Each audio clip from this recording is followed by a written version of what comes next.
बानू, ए बानू,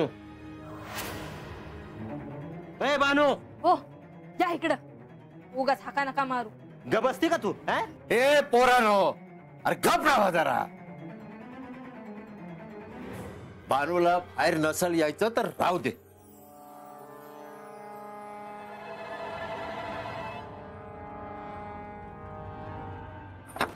काय हा कशा पायी हाका मारतो आहेस एवढ्या आणि दाराला कान लावून काय ऐकतो आहेस? अगं तू बाहेर ये ना.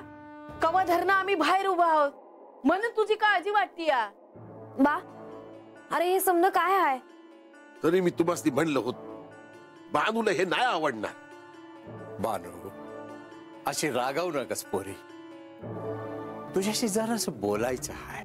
माझ्याशी काय? तुझे घडलं हाय ते समजा सांगितलं हाय, पण यातून काहीतरी वाट काढायची म्हणून आलो होतो. पोरी बोल, मी काय करू तुझ्यासाठी? खरं सांगू का आबा, तो माझ्यासाठी काय बी करू नकस. मला एकलीला सुखानं राहू द्या म्हणजे झालं. पर बानू तुझं लगीन झालं आणि तू हाता आली. तू सुखी हाय का? नाही ना. मग मोठी माणसं काय सांगतात ते ऐका. हे शब्द सोडून दे. अरे आपण काय आपल्यासाठी करतोय का? लगीन झालं म्हणजे काय रीत भात कळतीये का पोरासनी? अरे आज पतूर तिचं ऐकत आलास ना तू. आमचं नाही निदान आज तुझं तर ऐकायला पाहिजे की नाही? ए आये राहू दे की. एक हात लाकूड दहा ढापल्या. आम्ही काय म्हणतो बानू, म्हणजे आम्ही समजे नी असा विचार केलाय का जेजुरीला जाऊन द्यावं, संग बोलावं. बा अरे हे काय ऐकते म्या? म्या हात जोडते तुमच्या मोर. मला एकलं सोडा. माझ्यासाठी तुम्ही काय बी करू नका. आबा तू माझ्या बोलण्याचं वाईट नग वाटून घेऊस. परत तुम्ही जेजुरीला नगा जाऊ. पुण्याही असल तर देवच येत्याल हत. आपण नाही जायचं. आणि तुम्हासनी कोणी बोल लावला तर तो मला बी हाय नव. मग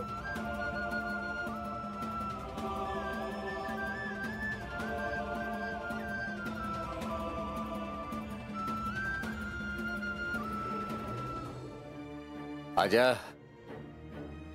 आता बानू म्हणते म्हणजे त्याला तसंच काहीतरी कारण असणार,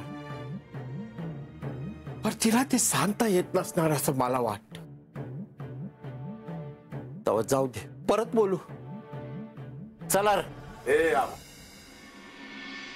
तुला वाईट नाही ना वाटलं? अरे देवांची बायको आहे बानू, माझ्यासाठी देवीच आहे ती. बानू सांगते तसंच होय.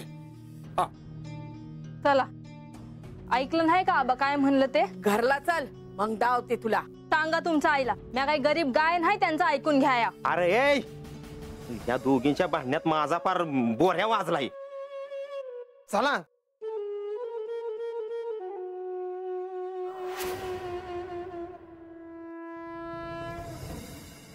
जय जयाजी देवा खड्गधरा, जगन्नाथा चंद्रशेखरा, जय गंगा मस्तकी धरा, विश्वपालका महादेवा. जय जयाजी मल्ल सैन्य मर्दना, जय जयाजी महादैत्य विभंजना, जय जय करी पात्रा पूर्णा, जय जय शिवशंकरा. जय जयाजी मल्ल मर्दना, जय जयाजी मणिसूदना,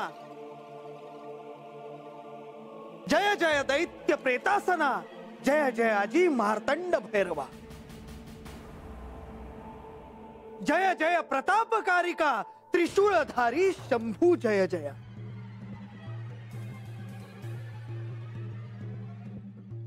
नमो दैत्य विघ्नांतकासी, कली दोषहरा भक्त प्रियासी. नमो करुणा सागरासी, संहारकारका मार्तंड भैरवासी.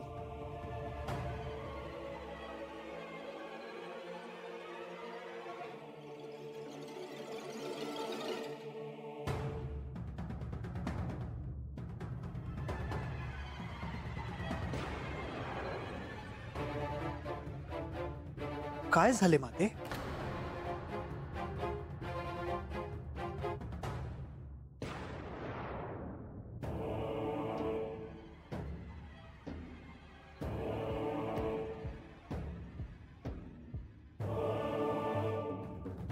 आपल्या डोळ्यात पाणी? म्हाळसा, काय झालंय? माझ्या आराध्यांची स्तुती ऐकून माझ्या डोळ्यात पाणी आले आहे.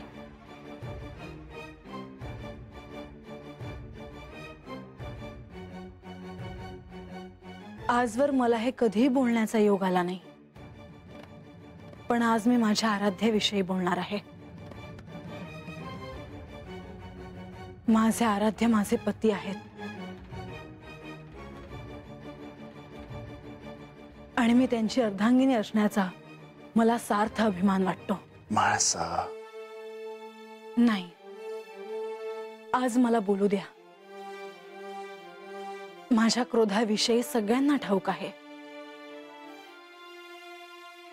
पण माझ्या अंतर्मनात माझ्या आराध्याचे काय स्थान आहे याची कुणालाही कल्पना नसेल.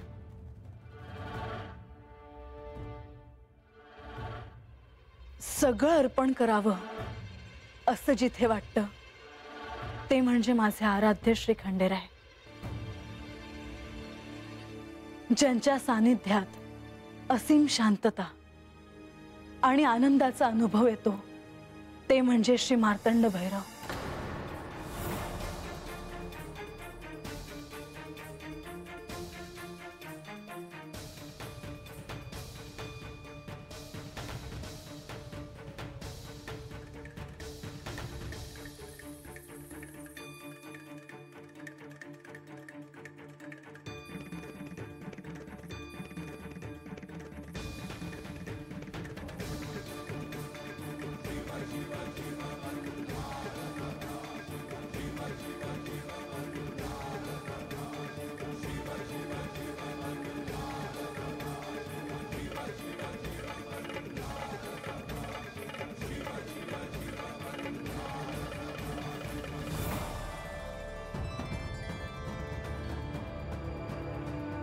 स्थितप्रज्ञतेचा महामेरू म्हणजे माझे देव.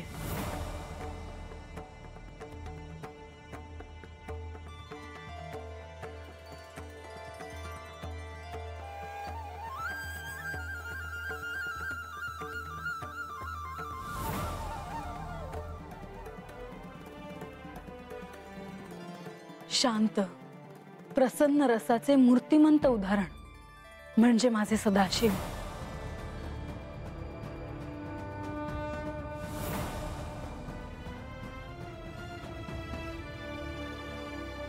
कडेलोट झाला तरी क्षमाभाव असणारे माझे मल्हारी.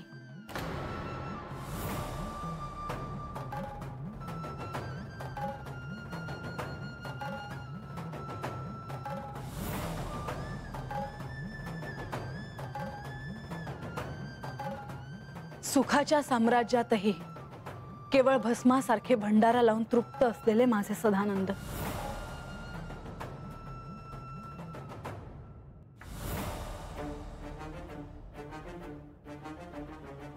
भक्तासाठी मुक्त हस्ताने सगळं उधळून टाकणारे महेश्वर.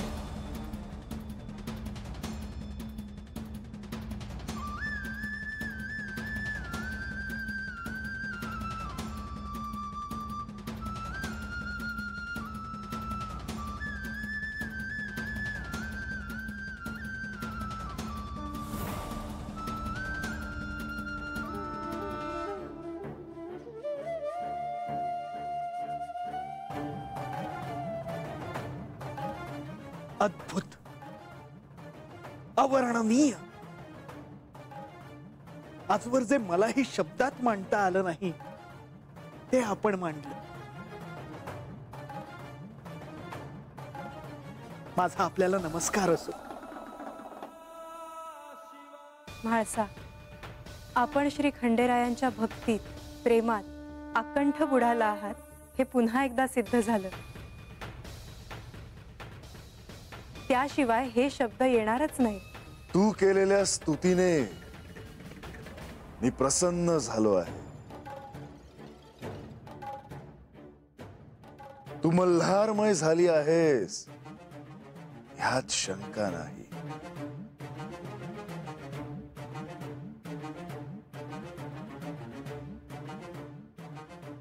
हे ऐकून मला बी राग नाही आला म्हाळसाताईंचा. त्यांनी देवांचं गुणगान केलं ते खरंच मला बी आवडलं.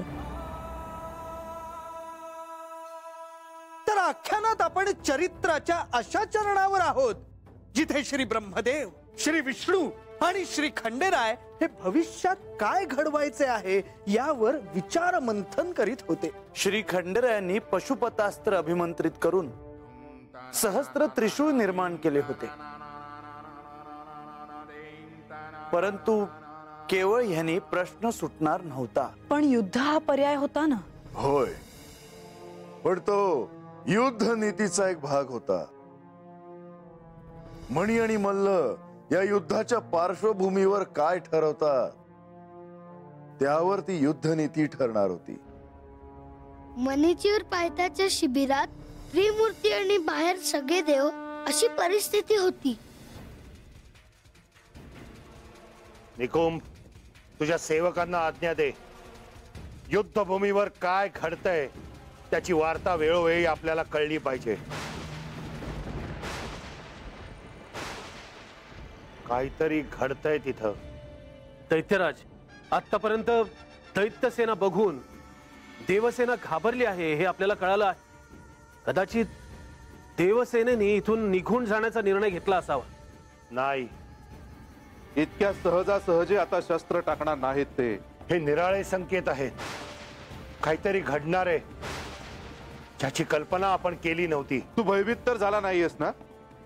ज्या दैत्यराजाच्या शब्दांनी प्रेरित होऊन अखंड दैत्यसेना युद्धभूमीवर उतरली, तो तू असा भयभीत झालायस हे त्यांना कळलं तर त्यांचा विश्वास बसणार. मणी, मी भयभीत झालेलो नाहीये. मी फक्त वेगळा विचार करतोय. बंधू, मला आज्ञा दे. मी आत्ता जातो आणि युद्धाला प्रारंभ करून त्या देवांना आपला दास बनवतो. मणी, थांब. असा अधीर होऊ नकोस. युद्धासाठी सज्ज झाल्यानंतर पहिल्यांदा रणनीती आखावी लागते हे विसरलास की काय? दैत्य सेनेला पाहून सगळी देवसेना घाबरली होती, परंतु तुम्ही त्यांना धीर दिलात. आता देवसेनेवरचं विघ्न दूर झालं आहे. पण आता दैत्य शांत बसणार नाहीत. झालेल्या घटनेमुळे ते नक्कीच काहीतरी करणार. आता केवळ युद्ध हाच पर्याय. सारी देवसेना युद्धासाठी सिद्ध झाली आहेत. श्री मार्तंड भैरवांची आज्ञा मिळतात या युद्धाला प्रारंभ होणार आहे. आणि लवकरच तो क्षण येणार नाही.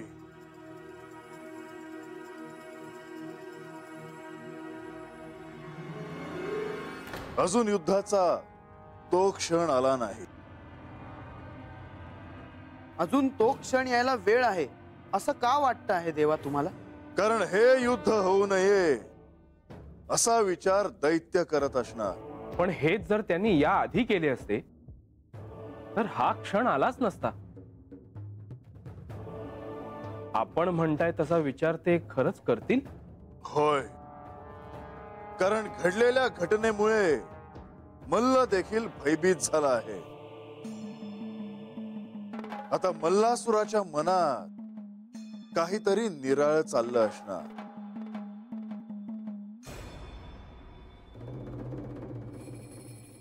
बंधू, मी म्हणालो होतो तुला, मला जाऊ देत युद्धभूमीवर. त्या देवसेनेला मी चांगलाच धडा शिकवला असता, पण तू मला जाऊ दिलं नाहीस. होय, कारण तू युद्धभूमीवर जायची ती योग्य वेळ नव्हती. कारण भयभीत झालेल्या देवांनी त्या महादेवाला साकडं घातलं होतं आणि त्या देवांबरोबर तो महादेव ही आहे हे माझ्या ध्यानातच आलं नव्हतं. पण बंधू, म्हणून आता आपण असं हातावर हात धरून बसायचं का? नाही, आपल्याला हे असं वागणं शोभत नाही बंधू. पण मणी, जसा तू विजयासाठी आतुर झालाय तशीच मलाही दैत्यकुळाच्या विजयाची ओढ लागली आहे. पण घडलेली घटना तुला ठाऊक आहे. मी नाही घाबरत या अशा घटनेला. आपण अजय आहोत हे विसरू नकोस. हो, पण विजयासाठी प्रसंगी काही पावलं मागेही जावं लागतं, हेही तू ध्यानात ठेव मणी. मग आता काय करायचा विचार आहे तुझ्या मनात बंधू? आता असा मार्ग शोधून काढला पाहिजे की ज्यामुळं त्या देवांना त्या महादेवाचं सहाय्य मिळणार नाही. मला तरी केवळ युद्धाचाच मार्ग दिसतोय बंधू, दुसरा मार्ग नाही.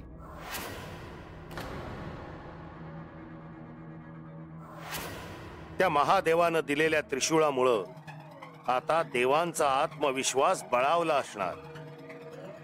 आता युद्धाआधी त्या महादेवाला युद्धापासून दूर कसं ठेवायचं याचा विचार करायला हवा. नारायण नारायण. मणी आणि मल्ल हे चुकीचा विचार करणार हे त्रिमूर्तींना ठाऊकच होते.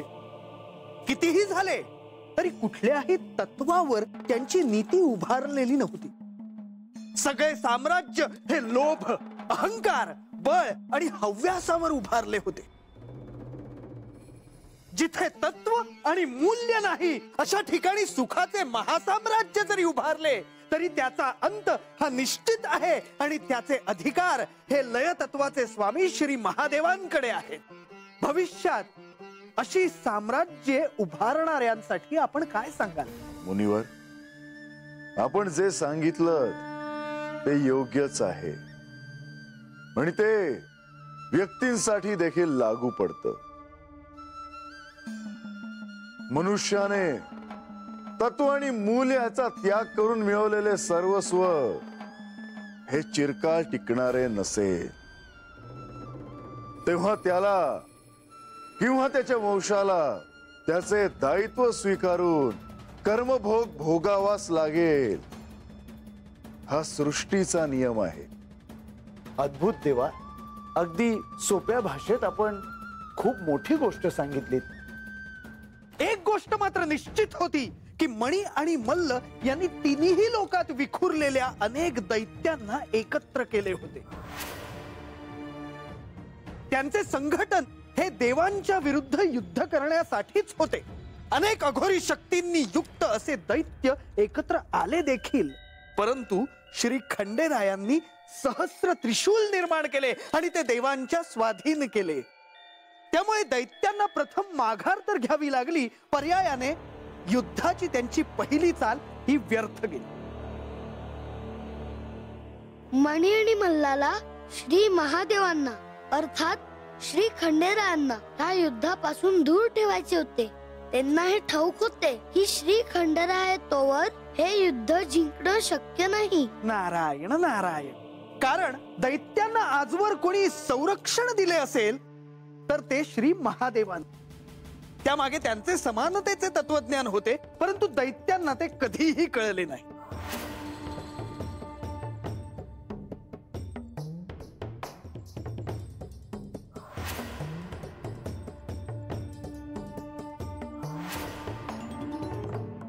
देवसेनेला ही चिंता आहे देवा की अजून युद्धाला प्रारंभ कसा झाला नाही. पण लवकरच ते त्यांना कळेल.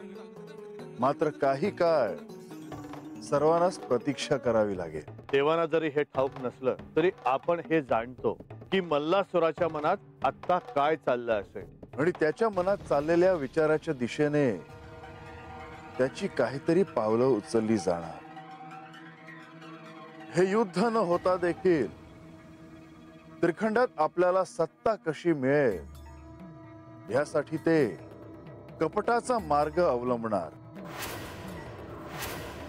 मल्लासुराच्या मनात काय चाललं आहे, ते काय आहे हे लवकरच आपल्याला त्याच्याच प्रतिनिधीच्या मुखातून कळेल. आपल्याला ह्या युद्धापासून दूर कसं ठेवावं ह्याचा विचार मल्लासूर करत असणार ह्यात शंका नाही देवा.